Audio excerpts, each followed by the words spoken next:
Welcome to this episode of Monopoly in Real Life. Are you interested in what it takes to get started in real estate investing? I mean, are you one of those people that's always on the sideline curious and then think you got to have a ton of money? Well, I've got a story, and I hate to use the term rags or riches because, you know, that kind of goes down a whole different rabbit hole. This story is more about starting with nothing and ending up with something and still continuing on to more and more chapters as we grow.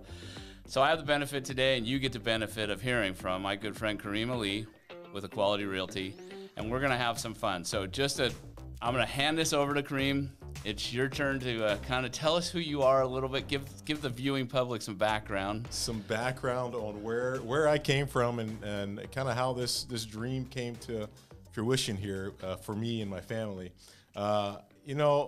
So I grew up in Atlanta, Georgia, and moved up here back in the 90s. I won't say what time in the 90s, but just the 90s. Just the 90s. Don't date yourself. Don't date it. Now keep in mind, you got to go a little deeper on what part of Atlanta and what part of moving up here. Right. Okay. So, I mean, I grew up with a single mother, back down there in Marietta, Georgia. And, man, boy, did we have a lot of struggles. There's a ton of struggles there with just, oh, man, my poor mother. I guess I just feel. Hey, kudos to your poor mother. I say my mother is probably the foundation of everything here. Between my mother and I'll give some to my wife because she has to put up with me all the time. So you two married up. Yes, I most certainly did. So I'll get into my mom here in a minute. But we moved here to Arlington, Washington. So a predominantly black neighborhood to being the only African American in the whole city. And we laugh about this. So did you show up with plaid, or was that something you had to evolve in? Yes. Totally something I had to evolve in. Yes. Yeah, it was interesting, just the culture shock alone, Yeah, I can't imagine. Yeah, it was pretty crazy. So, I kind of joke about this because the guys hated me there. They would always. Have you looked at you? Smile, everything else? I mean, come on now. Yeah. I don't know about, who knows? Yeah, you're going to make me blush here now. Yeah. Look at this, Dave. So you come from Atlanta, you come to Arlington, and you graduate, and all of a sudden you're on a whole nother path in life. Whole nother path in life, I'll say I met my wife really early. I mean, that I met her when I was 18 years old. I mean, we were in high school together. So that life really started shaping itself with that early part right there. Yep. When we had our first child at 21, That's crazy. Isn't it? I mean, that's super young. Yeah. So life really started to shape itself right there. And, having my mother there in place and having that strong foundation from her that she kind of instilled in all of her kids, really taught me to work hard for what I wanted, Right. And hard work will pay off. But I'll say in education, kids, if you're listening to this, it will pay off a lot quicker than hard work will, okay? Well, there's intelligence, smarts, hard work, all combined. Right. So a combination of all those things really help you get ahead in life. Yes, extremely. Because you could be incredibly intelligent but have no work ethic. Right. Yes. And I know some really smart, dumb people. Yes. We both do. Okay, so you didn't always start in real estate. No. I didn't. My mom always, she pointed that out to me actually when I was young. I was like 16, and she's like, Karim, you'd be good as a real estate agent. And I was like, Mom, I don't want to be I didn't know really what I wanted to be at that point. But she's like, you do well at that. And, she's mom, so I didn't want to listen right away, of course. Why give your parents? Well, you have teenage daughters. Yes, so I know that now, right? Yes, you're intimately aware. How they love to listen to all the advice everything you have to say. Yes. It's wonderful. Yes. So I started down the path which I thought was going to benefit me at the time, which was a short-term path, which was working in the union. I was a meat cutter. I worked at pretty much every grocery store there was out there. And that did me well. I was in the union, you know, and that did me well for a long time. But I always thought there was something more, you know, that I needed to do and to accomplish in life. And, you know, my mom kind of, again, had that foundation set of just hard work. You know, put your nose down and get to work, you know, and you'll make it happen. And I got a funny story to tell you right after this about my mom. I just spoke with her recently. And so I started on a different path to just going into real estate. Started studying, and I got into real estate kind of by accident. And I'll kind of tell you this story. I don't know if I've shared this part with you. Okay, bring it. All right. Okay. So when we were buying our first home, and there was a friend of ours that helped us buy it. And the day we were moving in, I had 2 girls, mind you. I was working a night shift. And the day we were moving in, we were excited and then shortly devastated because we went to the door and there was a posting that the neighbor had posted saying that our next door neighbor was a level 3 sex offender. Oh, no. All right. And he had kids living with him. And I had read his offenses, you know, which was the rape of a child, you know, on 2 accounts. And so I just couldn't and didn't feel comfortable putting my family there, you know. And so I was really upset with the real estate agent at the time for not telling me that. You know, I felt like that should be something I should have known. But, you know, learning that you know, through what I've learned in real estate, that you can't disclose that information. That's changed now to where you can. Right. But back then, you couldn't disclose that. No. I thought that was horrible. And nor did we have the ability to track and find information and all those other things that we have now. Right.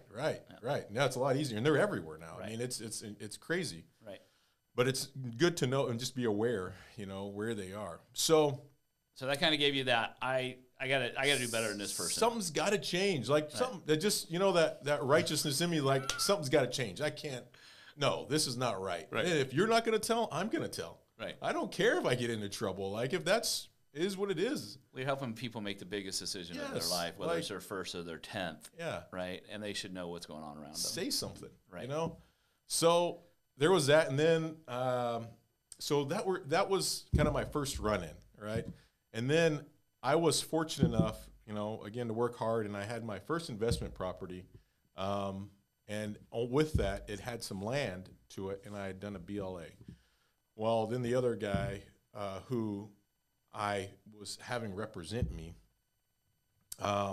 was telling me a bunch of lies, but I didn't know they were lies at the time until later on about that there was a moratorium on the sewer, and then there was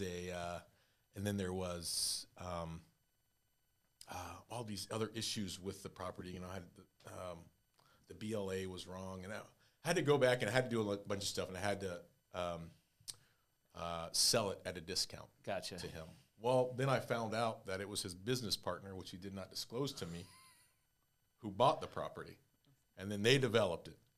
So I was like, is there nothing but a bunch of sleazy snakes in this business, or what's going on? Right. And then at that point, I was like, man, there's got to be someone honest in here. So that's what sparked me to really pursue it at that point. Like, okay, I want to make the change. I want to be the change, if anything, you know, like I want to look out for people and be honest. You know, if someone's going to ask me about an opinion, I want to share my honest opinion with them.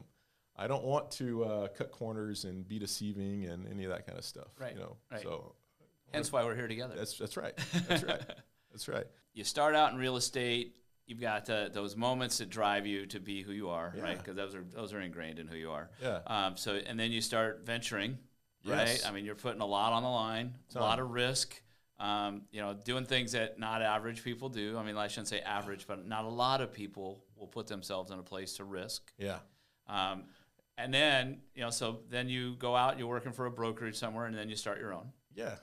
And I want to touch on one thing, and I think people often forget about this, is failure. You got to be okay to fail. Yeah. You know, and I think a lot of people just drive themselves to success so much, you know, that they can't see failure, right? And it's okay to fail. Like I failed miserably the first part of this. There is no such thing as an overnight success. Yeah. Success does not come without work. Right. And challenge and oftentimes failure. Yeah. I always say this because I don't like failure. Doesn't really work well for me. Yeah. But hope for the best, plan for the worst. Right. Always have a backup plan. Always understanding what you're putting at risk. Yeah. And some of our friends will put it all out there. Right. I mean, we know men and women who will have no problem just putting it all out there, risking it all for great reward. But also with great reward comes great risk. Yes. So there's a lot to that conversation. Right. I'm gonna fast forward a little bit. Let's talk about Equality Realty. Yeah. How did you come up with this? I mean, I think it kind of says it right there. So I wanted to start something when I was in working for these other brokerages. One of the things that they kept telling me, and I've worked with a lot of them. I won't say where, but I'll just work. They all know who they are. They all know who they are, right? And a lot of them are just focusing on the big fish, which is okay, right? In some ways, I have a different clientele now, but my heart was always with the little guys, right? Because that's where I felt like I came from. This is where we first came together. Yeah, this is where my heart is. I love, being raised by a single mother, and how the strength that she showed continuously all the time to me, that I wanted to help. I wanted to help people. Right. And so that's where the name came from, is I wanted everybody to have an equal share at this. Right. So when I was working for these other brokerages, they didn't want me to focus in on the little guys. Right.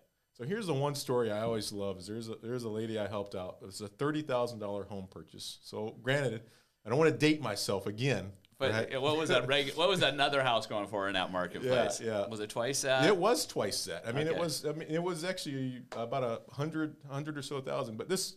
We're talking about mid-90s, just so everybody knows. Go ahead. I don't want them to get the idea this was yesterday. Right. It was a few years ago. 30,000 is not happening at all anymore. No. You can't even buy a single wide park for that. Nope. Okay. All right, so carry on. So, and I kind of got a lecture by my broker at the time because he's like, why are you wasting your time on this? He's like, well, someone's got to help her. This is what she has. I want to help her. And so I continued to help her and help other folks in that bracket. But the beauty of that is that bracket grew, and that lady, I sold her son a house. I sold her daughter a house, like that. Yeah. They remember that help that you provide for them, and then that's what continues.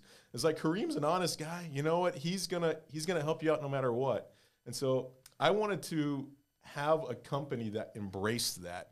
And that's where the name Equality Realty came in. Because I didn't just want some flashy, real estate name that would catch you with just like houses. Right. I wanted something that meant something to me that I believed in. Yeah. It's to your core. That's where it is. Yeah. We talk about, that first group, and I always call it the growth rings. You start with one, and all of a sudden you got a growth ring, and then you got another growth ring. Mm-hmm. It doesn't matter if you start with the big fish and they grow, or you start with the little fish and they grow. Yeah. The issue is it's equality, right? It's all about everybody. And for me, when I look at that, what I look at is homeownership should be equal for everybody, given the rules that are in place. Right. As long as everybody's playing by the same rules, it doesn't mean everybody gets the same outcome, but everybody should have the same opportunity. It should be equal opportunity to get there. Mm-hmm. Right. And that's we've had this conversation over and over again. There's a group out there that think that it should always be equal outcome without the input. Mm-hmm. Right. But and helping them, because that's one of the things I always appreciated about when we started working. You were about coaching and helping people get to that first rung. Yep. And that coming from a single mom background, coming from the environment I came from, that first rung of real estate ownership changes the entire legacy of a family. Mm-hmm. Right? Just getting on that first rung, right, just puts you on a different trajectory for life. Mm-hmm. And you've managed to help so many people do that first rung. I think back to the people you and I have worked with together and where they're at today, just in not equality, but in equity. Right. Think about some of those households that we've helped build equity since we started working together. Right. Yes. Right. I mean, that's wealth. That's long-term wealth. That's family wealth. It's stability. Right. helping create that for them and their families, their kids. I mean, yeah, yes, absolutely. I mean, you can go back to studies and studies and studies and show that that home ownership, I mean, improves the longevity of that family throughout the years. Yeah, you know? yeah, generations. Yes, absolutely. Yeah, and we both do our own charity things. We do some stuff, with Housing Hope. I do some stuff, and again, that whole thing you've helped along that path too. But just helping the statistics of having a stable home, right? Regardless if you own it, but just a stable home, and then if you own the home, it just goes up exponentially from there. So it really is pretty crazy. So we get into real estate. We're doing some investing. So again, we're not talking rags to riches, but we're talking nothing to something. Right? And you continue to amaze me with the stuff you're doing. So not only are you actively doing your real estate business and still helping as many people as you can, but you're also doing some real estate investing. Flips. I mean, I do flips. I buy and sell properties. I will say, my primary is, I love to help folks and really help them find homes and help them sell their houses. But I work with quite a few investors now. I mean, it's not just me. Other investors will come to me and really help. I'll help them shape their portfolio and kind of where they want to be at. So going to that story, how I really got there, right? Right. Well, first I lost everything, right? So gotta hit the reset button, right? hit the easy button. Yeah. It's easy. Everybody should So I'll go back. I didn't listen to my wife, so she's gonna love that part. Shout out to the wives out there. Thank you for keeping us all squared away. Appreciate it. And so at first, when I first started doing it. That was back in the early 2000s. I had lost it all. And I think part of that was the crash. No one really saw that coming. Yep. And then, so that happened. And so now fast forward to where we kind of are now. A lot of hard work has happened. Really taking that failure part of it and learning from it is really the key component, Taking the failure, okay, what happened? What went wrong there? And not just trying to repeat it and do it again. Trying to avoid that. Yes. Yeah. But learning from it and seeing it and trying to really insulate yourself. So when a mistake does happen, you're prepared for it. Right. Like I go back and I see some of and this is going to sound like a lot of money, so I don't want to make it sound like I'm rich or anything of that nature, right? So I'm going to throw some numbers out there, but I don't want to surprise people. Yeah. So like some investors, when they get out there, they're okay making like $20,000 to $30,000 on a flip or something like that. Right. But there's not a lot of margin when you're paying $400,000 to $500,000. I mean, that could be the cost of a bad electrical situation or a bad plumbing situation or an asbestos issue. There's so many variables there to where if you're dealing with those small margins like that, it makes it really tough. And I know some guys will go in the fly-by-night, you've seen them, you go in them and you're like, oh, there's a lot of stuff that they missed, But they got all the shiny stuff. They got all the shiny stuff. But so don't look here. Yes. It's that that old Southern saying, putting lipstick on a pig, There we go. It's still a pig, but it's just got lipstick on it. Yeah. So, and that kind of comes back to my hope for the best, plan for the worst. Yeah. When the market turns just a little, like you just kind of touched on 2008. Exactly. Yeah. A lot of people were making money in 2007, and they did not hope for the best, plan for the worst came 2008. Right. And nobody could have planned for how bad it really got, I don't think. I mean, if you did, you stepped away from the market in 2006 and went golfing or fishing or, something other than real estate. Right. But so, again, taking those lessons you've learned, so part of this conversation is we got that group out there that's going to watch us that have never invested in their first home. Right. So, to me, that's always the first thing. It's like, get that first house, however you have to do to get into that first house. Right. But after that, what's like 1-2 things that someone should really look at after that or with that? With that, I would say, look at your value now and then try to project some of that value. So, try to look at the deal. I mean, if you want to think about it like that, and I know this is hard for a lot of folks as well, especially new buyers, because it's really tough in the market right now. And I know you just want to buy something to get into it. But if you want to buy and then think about investing later, there's going to be some work that's going to need to be done, because you're not going to just walk into equity like that. You're going to have to put the work in to get the equity. So buy a house that doesn't look so pretty. Buy the ugly house. Buy the ugly house and then work on it, build on it, and build your platform on that, you know. Because right now we're in a market, I mean, in my mind, is a little unsustainable with the growth, right? I think that inflation is just at its Supply peak. and demand's killing us. Wages are not keeping up with inflation. All those, you know, and again, supply and demand's killing us. Yes, and that's really where it's at, you know. So I think once that kind of settles down, the market will kind of settle down too. But right now, when you're talking about buyers trying to get into the market and trying to create some wealth for themselves, you're looking at the ugly house, unfortunately. Yeah. Well, That's I'll touch on at. that for a second, because I'm talking to a lot of clients right now, and my realtor friends would probably beat me up on this too. But there's nothing wrong with your first house being a 2-bedroom. Yes. Right? Yes. If it's a large 2-bedroom, maybe you get a den out of the reconfiguring some walls. Absolutely. Or maybe it's on sewer and you can make it bigger someday. But right now, if you're not buying, if the 2-bedroom is what you can qualify for, get in, because inflation is going to carry you like a wave. Yes. Right? If you stick on the sidelines because you can't find the perfect 3-bedroom, 2-bath for you and your spouse, you're missing out on an opportunity. And you touched on another good point, because I want to also kind of, I get this question a lot. I don't know, you probably do too. Like, where is the market going, right? Yeah. Where do you see it? So I just want to, the sky isn't falling, right?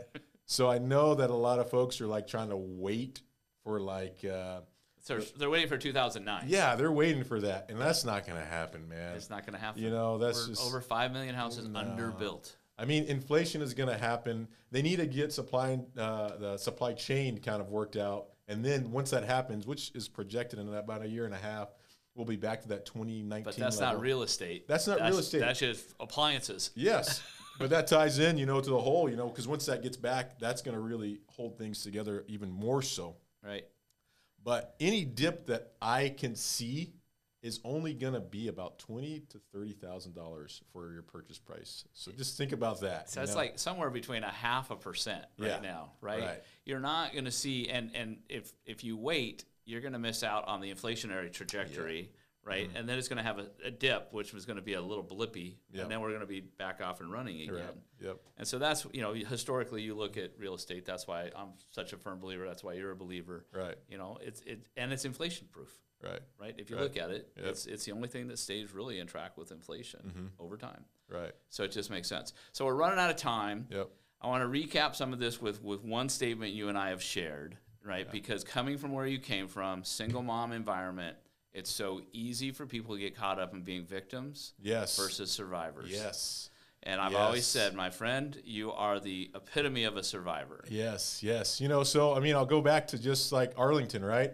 I mean, I was the only color kid in that whole town, right? I used to get chased home by other kids in the high school, call me bad names, and you know, a lot of things in life. I mean, my sister passing away, you know,